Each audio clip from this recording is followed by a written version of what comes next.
What's going on, guys? Welcome to Everything Always. My name's Michael Roman, aka All Fires, and oh man, we have a super spicy one for you today. It all starts with a brand new exclusive from Alex Perez over at the Cosmic Circus, which we will go over in full. A brand new report revealing the titles of the production companies for both Avengers Doomsday and Avengers Secret Wars. And while this is a confirmation on an exclusive for them from last year, again, we're going to get into that report in full. What I think is a lot more interesting is how the titles both relate to the plots and storylines of the film, especially for Avengers Secret Wars, where it seemingly confirms Battleworld. We're going to explain the steps of logic there. We're breaking down the latest exclusive for what the production titles for Avengers 5 and 6 are, and our theory on how they directly relate to the plot. But first, if you could grab the subscribe button. We do daily Marvel content at the channel. That's all we do. So if that sort of thing's for you, hit the sub button and leave a comment down below. That automatically enters you to win our ongoing PS5 giveaway. Stick around to the end of the video. We get into the giveaway stuff again there. Also, we're going to do another round of the All Fires tickets giveaway. That's right, we are playing our very first show in Atlanta in a couple of weeks on September 1st. So with the caveat being, you've got to be in the Atlanta area because that's where the show is. If you would like to win some tickets to our concert, all you got to do is comment All Fires ATL or All Fires Atlanta down below. We'll pick a couple of winners and you'll get some tickets to the upcoming show. Again, that's September 1st in Atlanta at aisle 5. Okay, so let's start with the breaking news. Again, this is coming from Alex Perez over at the Cosmic Circus editorial under the headline, Report Avengers Doomsday Production Company Revealed, where they go on to explain, quote, last year, the Cosmic Circus dropped the first report about Marvel Studios registering 2 new production companies for upcoming projects. Royale Productions UK Limited and For All Time Productions UK Limited. The 2 production companies were registered with the UK government on March 20th, 2023 and were categorized under, quote, motion picture production activities, making them more likely than not production companies for films rather than TV series. They continue by saying, quote, now more than a year later, and from our initial report on the registered production companies, the Cosmic Circus can report confirmation that Avengers Doomsday's production company is none other than For All Time Productions, meaning that Royale Productions is Secret Wars. Now, they go on to point out some similarities for Doomsday being For All Time Productions, because obviously the featuring of the TVA has been something prominent and maybe the most prominent fixture of this multiverse saga. They've showed up a ton of times in a ton of recent projects and are at the center of everything that seemingly is happening outside of the crumbling multiverse. They've moved the story along the most as well as far as their role in the plot in the multiverse saga.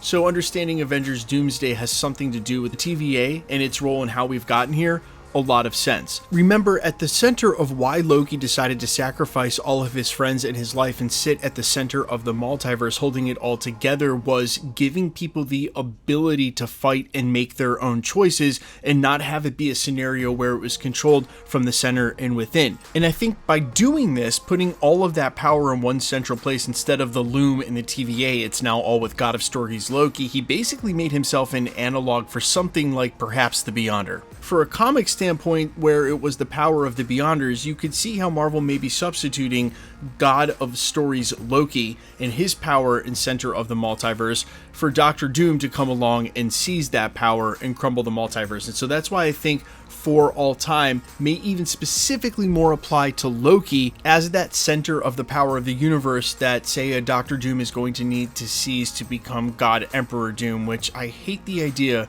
of not having a Doctor Doom in the MCU and him immediately becoming God Emperor Doom in the first movie, but hey, I guess you can't have everything, and I really wanted him to be the Secret Wars villain, so here we are. And this is how it's probably going to happen. But obviously, if we're going to see the transfer of power from Loki to Doctor Doom at the end of Avengers 5, that leaves us in a very precarious position for Avengers 6 Secret Wars because of the landscape of the multiverse. And after that transition of power goes down, a lot of you will already know what this is. That's Battleworld. And that's why Royale is so exciting as the production company title for Avengers 6. Now, let me give you a little precursor here. Yes, sometimes production titles don't always tie directly to the plots of films.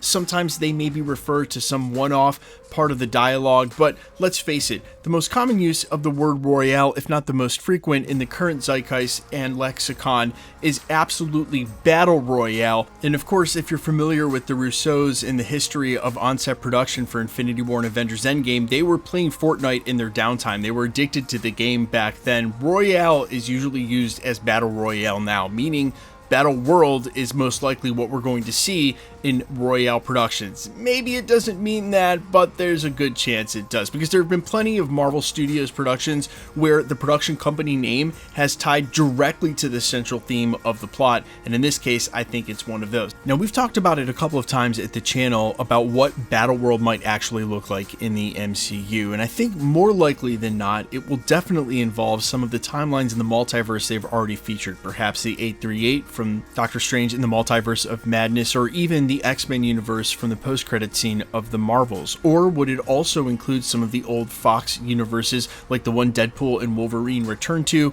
or the other ones that featured, say, Gambit and Blade, as we assume they made it back to their universes given some of the frames in the post-credit scene? Regardless, we have the map from the Jonathan Hickman run in 2015, and I think that's the thing, is that you can look to those comics all you want, but there's just certain adaptations of what's going on that Marvel doesn't have the time and the space to do. That's why I think the Beyonder is going to be replaced by God of Stories Loki. I think it just makes more sense for the breadth of their introducing characters in Avengers Doomsday. Where in the world do you fit in the Beyonder? And you could bring them out of left field, assume that the audience knows who and what this is, but man, it's such a huge concept, and there's already so much to go over with what's already happened in the multiverse. You kind of got to just use what you got. That's why I fully think that Marvel Studios intends on bringing back Wesley Snipes' Blade and Channing Tatum's Gambit, and with that same idea applied to the timelines, right? The 838 universe, where we saw Monica Rambeau end up, these are going to be what they work with to sort of build out Battle World. I'm just going to be super interested to see what the graphics on this look like. Like, how are they going to portray that on screen?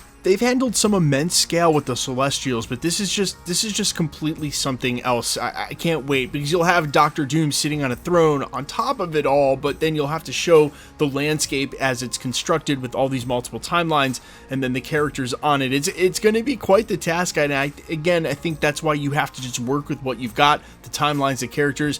You can't be doing too much of introduction-wise for new huge concepts, say like the Beyonder, but I might be wrong, and listen, I'm all for it. I hope you guys don't take me the wrong way. I absolutely would be down. I just am trying to be reasonable about what Marvel's doing, what they've got, and how they're going to make it look for Avengers Secret Wars. Guys, let me know all your thoughts, though, down below.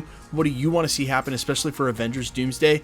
I'm all ears. Quickly, let's get into the giveaway stuff before I let you go. Okay, we're still doing a PS5 giveaway. We just gave one away for Deadpool and Wolverine. The next one is next month for Agatha. And I would just remind, like, half of you are not subscribed to the channel, but I see that you've watched over 10 videos, and it's just like, I don't know, you might as well be subscribed at that point, because the PS5 giveaways are real, and like, you might as well be entered to win. But no worries if not. I just thought I'd throw that out there. About half of the viewership here isn't, so hit the subscribe button, leave a comment down below. It's that simple.